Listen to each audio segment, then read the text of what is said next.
He fell ill, but they couldn't figure out what is wrong with him. Then he saw a man with a very long face, in great misery and angst. A one-pointed mind is something that nobody can stop. If you want to evolve above the intellect, it needs a conscious effort.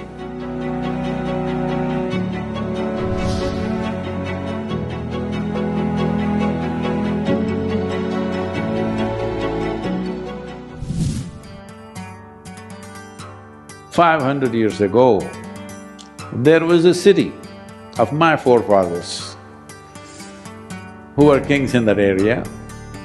This city was the richest city on the planet 500 years ago. Please look it up, it's called Hampi. And suddenly one day Krishna-Devaraya fell ill. That was the king's name. He fell ill. And physicians came and examined him in many ways, but they couldn't figure out what is wrong with him. But he was sinking away. Nearly at the doors of death, then he called for his friend and advisor, whose name was Tenali Ramakrishna. Tenali came, and he's no physician. He didn't know what to do. So the king sought his help, but he doesn't know what to do, he's not a physician. So confused, he walked away into the town and he was walking around in the marketplace. Then he saw a man with a very long face, in great misery and angst. Tenali went up to him, "Hey, what's wrong? Why are you looking like this?" He said, "I am in the sandalwood business. Because a large stock was available somewhere, I took a huge debt and bought this entire sandalwood. Now if I don't sell quickly, I will be finished. People who have lent me money are not going to leave me alive. The only way I can sell this sandalwood is the king must die. When kings died, always the cremation was done with sandalwood. Nobody else can afford it. So he said, unless the king dies, I'm finished." Tenali looked at him, the intensity of his misery and angst. He said, "Wait a minute." He went home, got the money and he bought all the sandalwood. The man was very happy and the king recovered.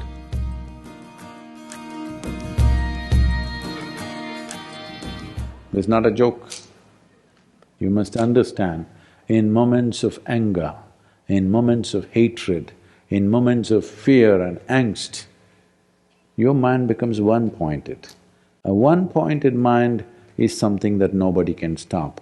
Right now, everybody is in this mode, can't point at anything. Because of that is one big confusion. If you have a one-pointed mind, there is nothing which can stop that. This was one of the important aspects of Gautama's expression, that he brought this into people's lives. You can take charge of your life if you take charge of your mind. I'm asking you also, if you take charge of your psychological process, you being blissful, is it a challenge? No. You're trying to take charge of somebody else's mind.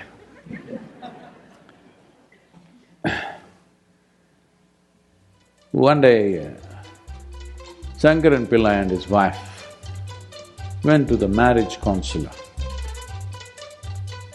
So Shankaran Pillai introduced and said, "We really have a wonderful marriage because we have such a fantastic partnership, and I'm the silent one."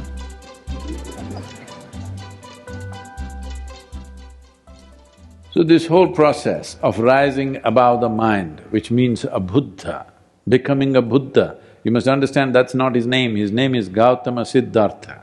Buddha is a state. That means if you're above your intellect, you're a Buddha. If you're in the intellect, you're a non-stop suffering human being. If you're below the intellect, we can call you Buddhu.